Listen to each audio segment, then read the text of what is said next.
Hello friends, good afternoon सभी को। Chitrakoot nursing classes के अंदर आप सभी का स्वागत है। हमारा जो डाइजेस्टिव सिस्टम चल रहा था उसी का एक नेक्स्ट टॉपिक हम आज आप लोगों के सामने टीच करने जा रहे हैं।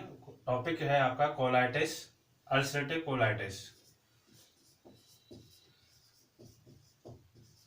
अल्सरेटिव कोलाइटस या कोलाइटिस, ठीक है। Ulcerative colitis. तो अल्सरेटिव कोलाइटिस क्या होता है? आप सबको पता है कि अल्सरेटिव की मानी ulcer, ulcer formation. Ulcer formation कहां पर? कोलाइटिस। कोलाइटिस का मतलब होता है आपका कोलोन,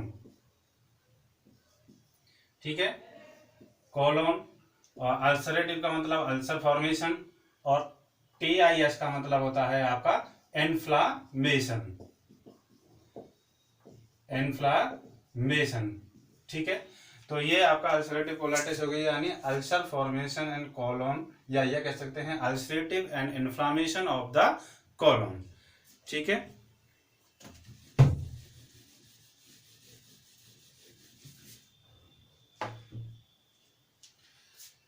अल्सरेटिव एंड इन्फ्लामेशन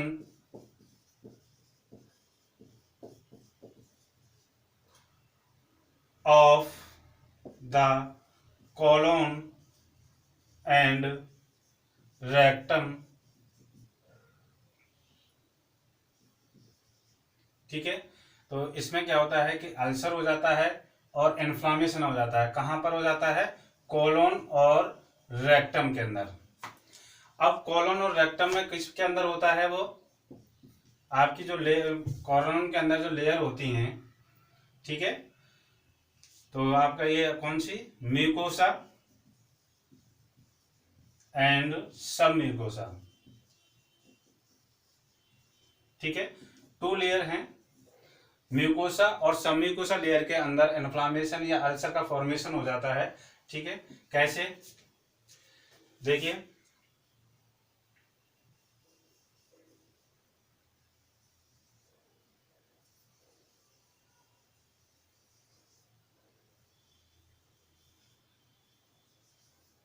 ये आपकी लार्ज इंटेस्टाइन्स है, ठीक है, ये कॉलोन है। अब जैसे इसके अंदर ये म्यूकोसा है, म्यूकोसा लेयर है, ठीक है, ये म्यूकोसा लेयर है, और इसके अंदर आपकी सब म्यूकोसा लेयर है। तो इसके अंदर ये जो है टिश्यू प्रेजेंट होते हैं, ठीक है। जब इसके अंदर अल्सर या इन्फ्लामेशन होता है तो क्या होता है कि यहां से ये धीरे धीरे इसके अंदर अल्सर फॉर्मेशन होना स्टार्ट हो जाता है, ठीक है। तो सबसे पहले होगा वो म्यूकोसा लेयर के अंदर होता है, धीरे धीरे वो जो अल्सर है इन्फ्लामेशन होना स्टार्ट होता है, और धीरे धीरे जो है वो म्यूकोसा लेयर की तरफ पहुंच जाता है, या उसको म्यूकोसा लेयर को भी अफेक्ट करता है, ठीक है। तो इस तरह से ये अल्सर का फॉर्मेशन हो जाता है। अब जब यहाँ पर ये जो अल्सर का फॉर्मेशन हो जाता है तो उसकी वजह से क्या होगा? ब्लीडिंग होती है, यानी ब्लड सर्कुलेशन कैसा हो जाता है? डिस्टर्ब हो जाता है, ठीक है। जब ब्लड सर्कुलेशन नहीं होता है तो यहाँ के जो टिश्यूज होते हैं उनके अंदर क्या होता है? नेक्रोसिस। और जब नेक्रोसिस होगा तो ये जो वॉल है, यानी जो लेयर है, तो वो क्या है कि अपना जो इसकी इलास्टिसिटी है वो कैसी हो जाती है? लॉस हो जाती है। और इलास्टिसिटी लॉस हो जाएगी तो क्या होगा कि जो कोलोन के अंदर जो एब्जॉर्प्शन होता है न्यूट्रिशन का, वो एब्जॉर्प्शन नहीं हो पाता है। तो ulceration and inflammation of the colon and rectum and mucosa and mucosa layer, ठीक है। अब इन्फ्लामेशन हो गया, उसके बाद क्या होगा? टिश्यू स्कार बन जाता है, टिश्यू स्कार फॉर्मेशन हो जाता है, जो मैंने अभी बताया था। तो टिश्यू स्कार बन जाएगा तो वहां पर क्या होगा कि जो कोलोन की इलास्टिसिटी है वो क्या हो जाती है? डिक्रीज हो जाती है। Decrease elasticity of colon. ठीक है, इलास्टिसिटी डिक्रीज हो गई, और इलास्टिसिटी डिक्रीज की वजह से क्या हुआ कि जो एब्जॉर्प्शन होता है न्यूट्रिशन का, एब्जॉर्प्शन ऑफ न्यूट्रिशन, वो क्या हो जाता है, वो भी डिक्रीज हो जाता है। तो ये आपका अल्सरेटिव कोलाइटिस है। ठीक है, तो ये आपको याद रखना है कि अल्सर का, अल्सर नाम से पता चल जाता है कि अल्सर हो रहा है कोलोन, कोलाइटिस से, यानी कोलोन के अंदर टीआईएस इन्फ्लामेशन हो रहा है। कौन सी लेयर के अंदर, म्यूकोसा, सबम्यूकोसा के अंदर, जिसकी वजह से टिश्यू स्कार होता है, इलास्टिसिटी को डिक्रीज हो जाती है, और जैसे एब्जॉर्प्शन ऑफ न्यूट्रिशन डिक्रीज हो जाता है। तो क्लियर डेफिनेशन आप सभी को। नेक्स्ट है इसका एटियोलॉजी।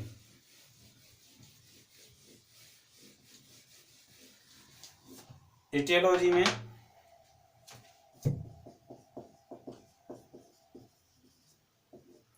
एटियोलॉजी के अंदर सबसे पहले है इन्फेक्शन। ठीक है, सेकंड नंबर जो सबसे पहले है एटियोलॉजी के अंदर इन्फेक्शन, उसके बाद है स्ट्रेस, नेक्स्ट है आपका इम्यूनिटी या इम्यूनोसप्रेशन,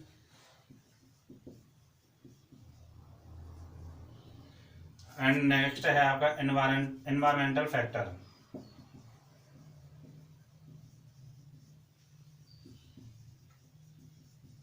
ठीक है, अब इन एटियोलॉजी में फोर हैं। इन्फेक्शन, कोई भी इन्फेक्शन हुआ, चाहे वो बैक्टीरिया है, ठीक है, तो बैक्टीरिया हो तो उसका कोई इन्फेक्शन हो जाता है तो अल्सर फॉर्मेशन होता है उसका। अल्सर फॉर्मेशन की वजह से क्या होता है कि वहां पर इन्फ्लामेशन हो जाता है, कहाँ के अंदर, आपकी कॉलोन के अंदर। Next stress. स्ट्रेस क्या है कि जब पेशेंट जो है वो स्ट्रेस लेता है तो उसमें कुछ केमिकल चेंजेस होते हैं। ठीक है, उस केमिकल चेंजेस की वजह से वहां पर अल्सर का फॉर्मेशन होता है। नेक्स्ट इम्यूनिटी, जब कोई बैक्टीरिया या कोई फॉरेन बॉडी जब हमारी कॉलोन के अंदर एंटर करती है, ठीक है, एलिमेंट्री कैनाल के अंदर जो कोई बैक्टीरिया या कोई फॉरेन बॉडी जब एंटर करता है तो उस जब हमारी इम्यूनिटी होती है उसके अगेंस्ट फाइट करती है। क्या करती है, उसके अगेंस्ट फाइट करती है। जब किसी पेशेंट की इम्यूनिटी डिक्रीज है तो वो फाइट नहीं कर पाता है, और वहां पर जो बैक्टीरिया और या जो फॉरेन बॉडी है वो क्या करती है, अल्सर का फॉर्मेशन करती है, और उसके बाद वहां पर इन्फ्लामेशन हो जाता है। ठीक है, नेक्स्ट एनवायरमेंटल फैक्टर है आपका। एनवायरमेंटल फैक्टर्स के अंदर आपका जैसे कोई टोबैको है, टोबैको का यूज करता है, स्मोकिंग करता है, ठीक है, नेक्स्ट कोई स्पाइसी फूड का ज्यादा यूज करता है। ठीक है, ये सब क्या है, एनवायरमेंटल फैक्टर के अंदर आते हैं। तो आपका aetiology clear, infection, stress, immunity decrease and environmental factors. तो ये आपका एटियोलॉजी कंप्लीट हो जाती है। नेक्स्ट है आपका सिम्टम्स।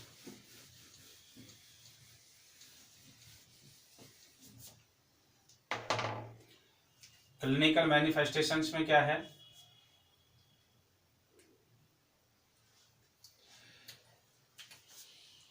क्लिनिकल मैनिफेस्टेशंस में क्या है आपका कि जैसे क्या हो रहा था, वहां पे इन्फेक्शन हो रहा है तो इन्फेक्शन की वजह से पेशेंट को फीवर हो सकता है।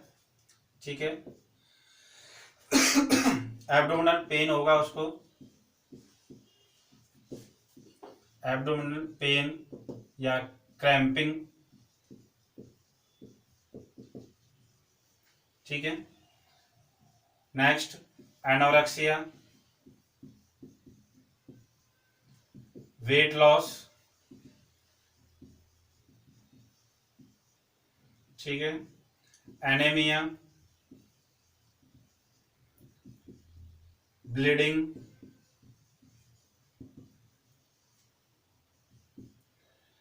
चेंजेस कलर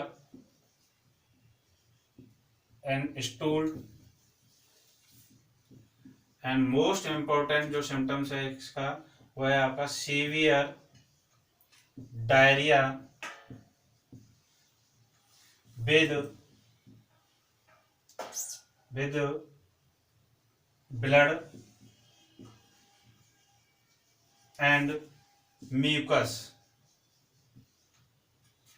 ठीक है, तो ये इसके सिम्टम्स हैं। सबसे पहले फीवर, पेशेंट को कोई बैक्टीरिया या फॉरेन बॉडी एंटर किया, इन्फेक्शन हुआ और इन्फेक्शन की वजह से उसका जो फीवर है वो फीवर हो जाता है, यानी उसके अंदर जो WBC वगैरह हैं वो क्या है, इंक्रीज हो जाती है। दूसरा है एब्डोमिनल पेन और क्रैम्पिंग। ठीक है, इन्फ्लामेशन की वजह से और अल्सर की वजह से उसको पेन होगा एब्डोमिनल में और क्रैम्पिंग फील होगा, जिसकी वजह से क्या होगा कि उसको अर्जेंटली यानी अर्ज फील होगी, अर्ज फीलिंग्स आएंगे उसके अंदर, किसकी, डेफिशिएट करने की, मतलब सॉरी स्टूल पास करने की, जो उसको अर्ज लगेगी, यानी उसको बार बार उसका लगे कि उसको स्टूल पास करना है। ठीक है, नेक्स्ट एनोरेक्सिया होगा उसको, उसका जो एब्डोमिनल पेन और क्रैम्पिंग की वजह से उसका जो एनोरेक्सिया लेवल है वो क्या हो जाता है, कम हो जाता है, यानी उसको भूख नहीं लगती है। दूसरा, जब एनोरेक्सिया होगा तो उसको ये क्या होगा, वेट लॉस, यानी ये सभी एक दूसरे से इंटरकनेक्ट हैं। एनोरेक्सिया की वजह से पेशेंट का जो वेट लॉस होना स्टार्ट हो जाता है। दूसरा ब्लीडिंग होती है, और ब्लीडिंग की वजह से अल्सर से ब्लीडिंग होना स्टार्ट हो जाती है, क्योंकि वहां पर जो टिश्यू है वो स्कार बन जाता है, यानी घाव बन जाता है, और घाव से ब्लीडिंग होना स्टार्ट हो जाती है। तो उस ब्लीडिंग की वजह से क्या होगा कि ब्लड लॉस होगा, ब्लड लॉस होने की वजह से पेशेंट को क्या होगा, एनीमिया हो जाएगा। नेक्स्ट, जो ब्लड जो है वो किसके साथ मिक्स हो रहा है, स्टूल के साथ मिक्स हो रहा है, तो स्टूल का कलर कैसा हो जाएगा, चेंज हो जाएगा। ठीक है, नेक्स्ट जो मोस्ट इंपॉर्टेंट है, जो एग्जाम में पूछा जाता है, वो आपका है सीवियर डायरिया। ठीक है, कि जो पूछा जाता है कि डायरिया होता है अल्सरेटिव कोलाइटिस के अंदर, उसके अंदर मिक्स क्या होता है, तो उसमें आपको ब्लड मिक्स होता है, और दूसरा आपका म्यूकस में उसके अंदर क्या होता है, मिक्स होता है, या पस भी हो सकता है। ठीक है, तो ये सब जो है सीवियर डायरिया के अंदर होता है, ब्लड और म्यूकस का उसमें मिक्स होता है। तो ये सिम्टम्स हो गए अल्सरेटिव कोलाइटिस के। हाँ, एक और कि कॉलोन जो होती है वो कैसी हो जाती है, नैरो हो जाती है। कैसी हो जाती है, कॉलोन जो है वो नैरो हो जाती है। क्यों हो जाती है, क्योंकि वहां से जो उसके ब्लड सर्कुलेशन है वो डिस्टर्ब हो जाता है, यानी ब्लड सर्कुलेशन नहीं हो पाता है, उसकी वजह से वहां पर जो कॉलोन का साइज है वो नैरो हो जाता है। ठीक है, तो क्लिनिकल मैनिफेस्टेशन समझ में आ गए सभी के। तो इसमें जो क्लिनिकल मैनिफेस्टेशन में जो इम्पोर्टेंट मैनिफेस्टेशन है, जो एग्जाम में पूछा जा सकता है आपके लिए, वो है आपका जो डायरिया होता है उसके साथ, या डायरिया किस टाइप का होता है, तो सीवियर डायरिया होता है और मिक्स होता है विद ब्लड एंड पस या म्यूकस। नेक्स्ट है आपका डायग्नोस्टिक इवैल्यूएशन। डायग्नोस्टिक इवैल्यूएशन के अंदर जो हम इसमें करते हैं वो एंडोस्कोपी करेंगे। एंडोस्कोपी के थ्रू देखेंगे कि जो स्कार या अल्सर का जो फॉर्मेशन हो रहा है, जो इन्फ्लामेशन हो रहा है, वो किस टाइप का है, कहाँ पर हो रहा है। ठीक है, कौन से पार्ट के अंदर हो रहा है, कॉलोन के अंदर। Next sigmoidoscopy. ठीक है, तो ये सब क्या है, उसको चेक करने का है कि हमें कहाँ पर हो रहा है। दूसरा, जैसे इन्फेक्शन हो रहा था तो WBC जो है वो उसकी कैसी होंगी, इंक्रीज होंगी। WBC जो है वो क्या है, इंक्रीज होंगी, और स्पेशली जो जो होंगे इसका मतलब वो 11,000 से क्या है वो ऊपर हो जाती हैं। नेक्स्ट आपका इंटरवेंशन।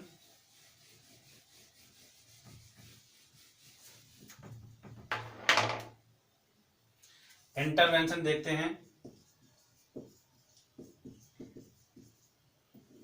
तो इंटरवेंशन में आपका क्या है, पहले मेडिकल। तो मेडिकल में सबसे पहले देखेंगे कि जो डायरिया हो रहा था, जो हम इमरजेंसी के साथ देखते हैं कि जो डायरिया, उसको सीवियर डायरिया हो रहा है, तो सीवियर डायरिया हो रहा था उसकी वजह से क्या हो रहा है, उसका फ्लूइड एंड इलेक्ट्रोलाइट क्या हो रहा है, इम्बैलेंस हो रहा है। तो उस फ्लूइड एंड इलेक्ट्रोलाइट इम्बैलेंस को बैलेंस में करने के लिए हम उसका क्या करेंगे, मेंटेन IV फ्लूइड। ठीक है, उसका आईवी फ्लूइड को मेंटेन करेंगे, जिसकी वजह से जो इलेक्ट्रोलाइट्स हैं वो मेंटेन हो जाते हैं, क्योंकि सीवियर डायरिया उसकी वजह से वहाँ से उसके जो इलेक्ट्रोलाइट्स हैं वो पास हो रहे हैं और उनकी डेफिशिएंसी हो रही है, जैसे कैल्शियम कैल्शियम है, मिनरल्स हैं, जो भी है, ठीक है। तो मेंटेन आईवी फ्लूइड। नेक्स्ट है इस तरह की जो कोलाइटिस जो अल्सर जो हो रहा है उस पेशेंट को मोस्ट जो है इसमें डाइट, अल्सरेटिव कोलाइटिस में जो मोस्ट इम्पोर्टेंट है, जो आपसे पूछा जाएगा कि पूछा जाता है कि इसके डाइट कौन क्या देंगे, अल्सरेटिव कोलाइटिस वाले पेशेंट को हम किस प्रकार की डाइट देते हैं। तो डाइट में जो देते हैं हम लो फाइबर डाइट देंगे, ठीक है। कौन सी डाइट देंगे हम? लो फाइबर डाइट देते हैं, ठीक है, लो फाइबर डाइट देंगे। दूसरा high calorie and high protein, high calorie और हाई प्रोटीन वाली डाइट देते हैं। तो ये हमें याद रखना है कौन सी डाइट देते हैं, इंपॉर्टेंट है, राइट डाउन करते चलना सभी। Low fibre diet, high calorie diet और हाई प्रोटीन डाइट देते हैं। दूसरा पेशेंट को इंस्ट्रक्ट करेंगे कि avoid spicy food and fried, ठीक है। स्पाइसी और एंड फ्राइड फूड को हम अवॉइड करेंगे। टोबैको को अवॉइड करने के लिए बोलेंगे पेशेंट को।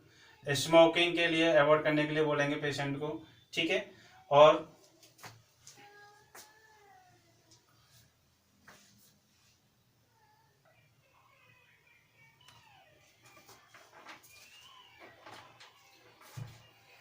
Sorry for disturbing.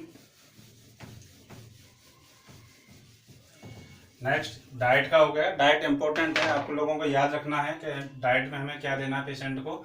Low fibre diet, high calorie, high protein diet देनी है और उसको अवॉइड करना है high spicy food and fried food को, ठीक है। टोबैको स्मोकिंग वगैरह को अवॉइड करने के लिए इंस्ट्रक्ट करना है। दूसरा पेशेंट को जो हम उसको हम एंटी डायरियल पे मेडिकेशंस देंगे, ठीक है। जैसे लेप्रोडेमा है तो एंटी डायरियल देंगे, एंटी स्पास्मोडिक देंगे,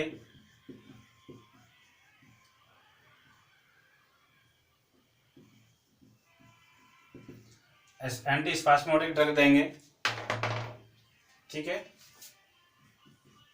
नेक्स्ट एंटी डायरियल, डायरिया को कंट्रोल करने के लिए, एंटी स्पास्मोडिक कोलोन मोटिलिटी को डिक्रीज करने के लिए, ठीक है। कॉर्टिकोस्टेरॉइड देंगे,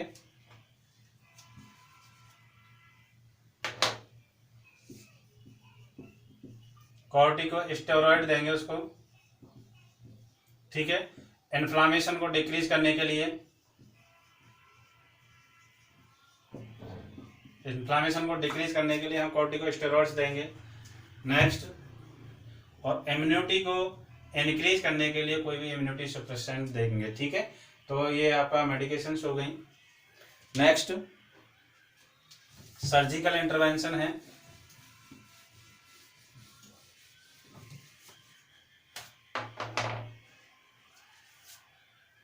सर्जिकल इंटरवेंशन, सर्जिकल इंटरवेंशन में 2 टाइप की सर्जरी करते हैं हम इसमें। फर्स्ट जो करते हैं आपकी कॉक इलियोस्टोमी। कौन सी करते हैं? कॉक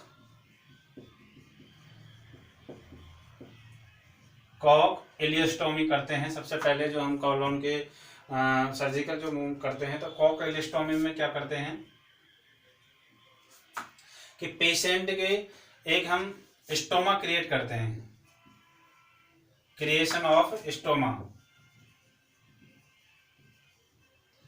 क्रिएशन ऑफ स्टोमा करते हैं।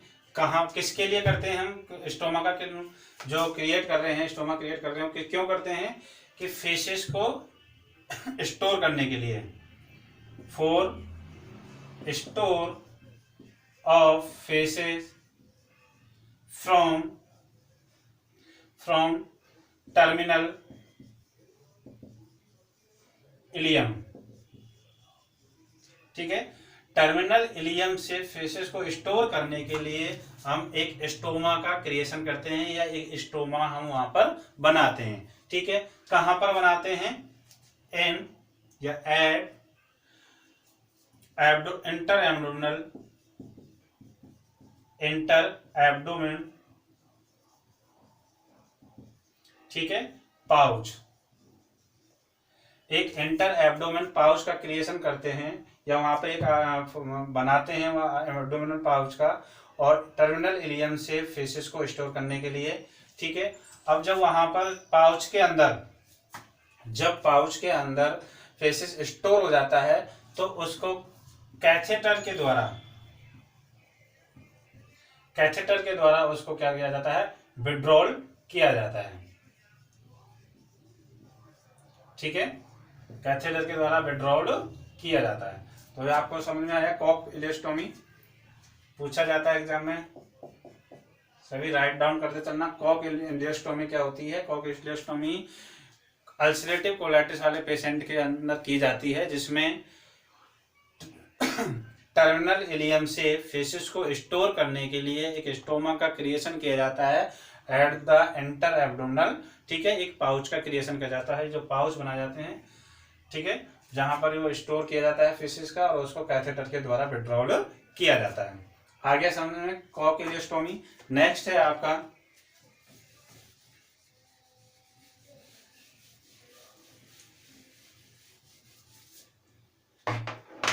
ये भी इंपॉर्टेंट है आपका परमानेंट इलियोस्टोमी। परमानेंट इलियोस्टोमी, इसमें क्या करते हैं? परमानेंटली रिमूव कर देते हैं, remove of column including close of anal. ठीक है, एनस को, इसमें कॉलोन है उसको कंप्लीटली रिमूव कर दिया जाता है, एंटायर। ठीक है, कंप्लीटली रिमूव कर दिया जाता है, और उसके साथ साथ जो एनस होती है उसको क्लोज कर दिया जाता है। एनस स्पिनेक्टर को क्या है? क्लोज कर दिया जाता है। तो ये आपका समझ में आएगा परमानेंट इलियोस्टोमी क्या होता है। अब जब यहाँ पर इलियोस्टोमी या कॉलोन को रिमूव कर दिया जाता है तो इसमें क्या किया जाता है? इसके अंदर भी एक स्टोमा का क्रिएशन किया जाता है, स्टोमा बनाया जाता है, और स्टोमा जो बनाया जाता है वो राइट साइड में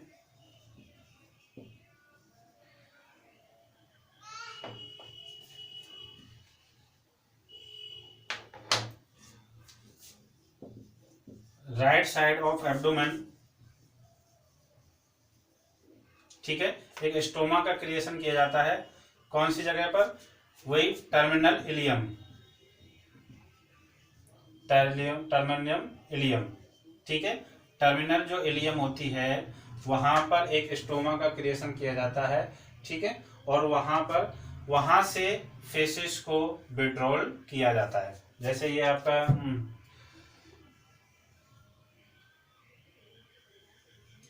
और ये आपकी स्मॉल इंटेस्टाइन हो गई। ठीक है, ये आपकी लार्ज इंटेस्टाइन। ठीक है, ये आपका सीकम हो गया, ये आपकी अपेंडिक्स हो गई, ये आपकी टर्मिनल इलियम हो गई, जो कि कहाँ पर एंटर कर रही है? आपके सीकम में। ये आपकी अपेंडिक्स हो गई। तो ये जो इलियोसिकल जो बल्ब है, ये जो इलियोसिकल बल्ब है, यहाँ पर क्या किया जाता है? एक स्टोमा का क्रिएशन किया जाता है। किसका क्रिएशन किया जाता है? स्टोमा का क्रिएशन किया जाता है। तो स्टोमा बनाने के बाद क्या होता है कि जो भी फेसिस आता है वो यहाँ पर इकट्ठा होता है, और इकट्ठा होने के बाद उसको रिमूव किया जाता है। ठीक है, विड्रॉल किया जाता है। तो आपका समझ में आ गया परमानेंट इलियोस्टोमी, यानी ये हिस्सा हम पूरा क्या कर चुके हैं? रिमूव कर चुके हैं। ठीक है, तो यहां से उसको फेसिस को विड्रॉल किया जाता है। आगे समझ में परमानेंट इलियोस्टोमी। उसके बाद आता है आपका इंटरवेंशन क्या होगा।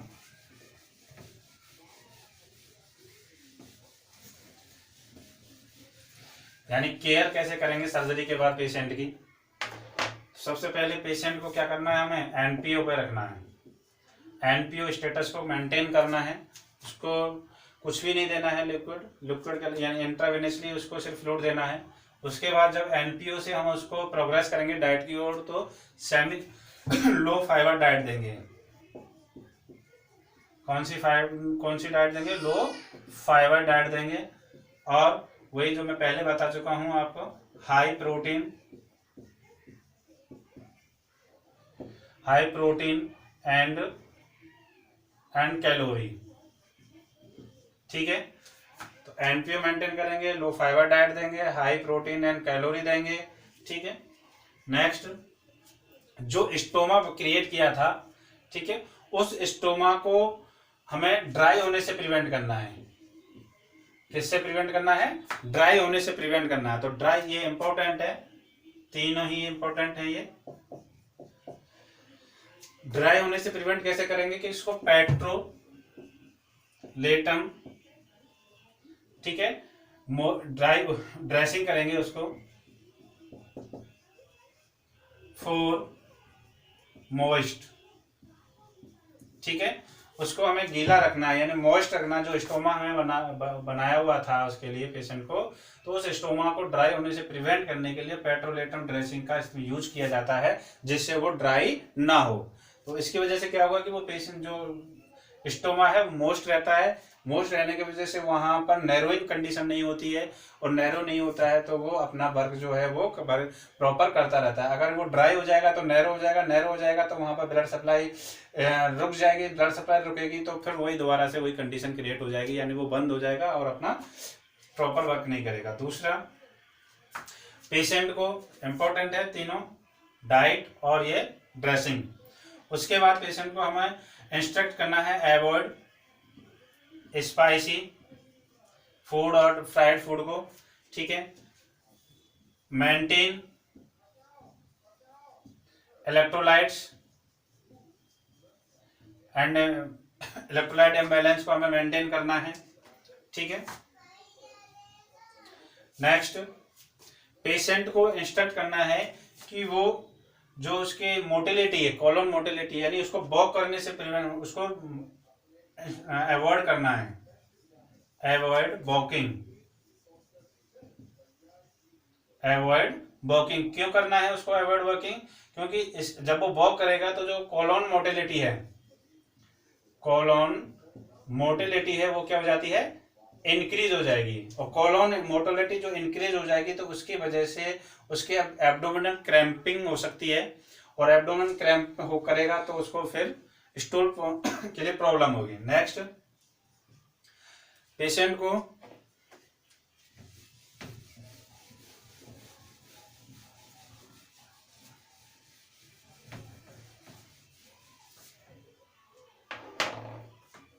जो स्टोमा किया बनाया हुआ है, ठीक है, उसकी केयर में क्या है कि जब भी वहां से स्टोमा से फेसिस को विड्रॉ किया जाता है तो उसको अच्छी तरह से क्या करना है, क्लीन रखना है। नेक्स्ट, जो स्टोमक किया बनाया गया है उसकी फिटिंग प्रॉपर चेक करना है। दूसरा, उसके लीकेज को चेक करना है कि वहां पर वो प्रॉपर फिट है या नहीं है, वहां से कोई लीकेज तो नहीं हो रहा है। ठीक है, और सबसे इंपॉर्टेंट, उसके कलर को चेक करना है। किसको चेक करना है, कलर को चेक करना है। ठीक है, स्टोमा के कलर को चेक करना है प्रॉपर। और कलर में क्या देखना है, जैसे अगर पिंक और ब्लडी शाइनी है, ठीक है, अगर वो पिंक है, उसका स्टोमा का कलर अगर पिंक बना हुआ है, ब्लडी है, शाइनी है, तो इसका मतलब क्या है, नॉर्मल है, वहां पर ब्लड सप्लाई जो है वो प्रॉपर है, ब्लड सप्लाई जो है वो प्रॉपर हो रही है। ठीक है, इंपॉर्टेंट है, राइट डाउन करते चलना साथ साथ। पिंक और ब्लडी शाइनी है तो नॉर्मल है।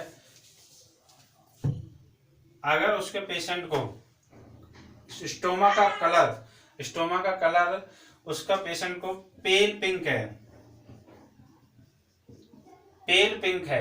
ठीक है, और पेल पिंक है तो उसको हीमोग्लोबिन की कमी है, यानी उसके अंदर क्या है, हीमोग्लोबिन कम है। ठीक है, और अब उसका कलर, स्टोमा का कलर पर्पल एंड ब्लैक है। ठीक है, पर्पल या ब्लैक है, तो उस कंडीशन में पेशेंट की जो स्टोमा है वहां पर क्या है कि पेशेंट जो ब्लड सप्लाई है क्या हो रही है, डिक्रीज हो रही है। क्या हो रही है, डिक्रीज हो रही है। इंपॉर्टेंट है एग्जाम के पर्पज से, आपसे पूछा जा सकता है कि स्टोमा का कलर यदि पर्पल और ब्लैक है तो वहां पर कौन सी कंडीशन होगी, इस कंडीशन में आप क्या करेंगे, इस कंडीशन में एज ए नर्स आपकी क्या रेस्पॉन्सिबिलिटी होगी। ठीक है, तो रेस्पॉन्सिबिलिटी जो होती है, immediately notify the HCP, health care provider को हमें क्या करना है, इमीडिएट हेल्थ केयर प्रोवाइडर को नोटिफाई करना है, उसको बताना है कि जो स्टोमा था उसका पर्पल जो कलर है वो पर्पल और ब्लैक है। ठीक है, आपको कुछ नहीं करना, सिर्फ HCP को क्या करना है, इमीडिएट नोटिफाई करवाना है हमें कि वहां पर उसका कलर इस तरह से हो गया है, तो वो ट्रीटमेंट चालू करें। ठीक, क्यों, क्योंकि यहाँ पर ब्लड सप्लाई कम हो रही है, ब्लड सप्लाई की कमी की वजह से वहां वो नैरो हो रहा है धीरे धीरे, और नैरो होगा तो वो क्लोज हो जाएगा। तो ये स्टोमा का समझ में आ गया आपको इंटरवेंशन। दूसरा, ये आपका फिटिंग और लीकेज हो ही गया। ठीक है, यहाँ पर आपका अल्सरेटिव कोलाइटिस जो है वो खत्म होता है। और आपको हमारी क्लास अगर अच्छी लगी है तो लाइक करें, हमारे YouTube channel Chitrakoot nursing classes को आप सब्सक्राइब करें, और ज़्यादा से ज़्यादा अपने दोस्तों में, अपने क्लासमेट्स में, और जो नर्सिंग कंपटीशन की तैयारी कर रहे हैं उनके लिए उसको शेयर करें। ठीक है, कल फिर मिलेंगे हम एक नए टॉपिक और नई ऊर्जा के साथ। Okay, thank you.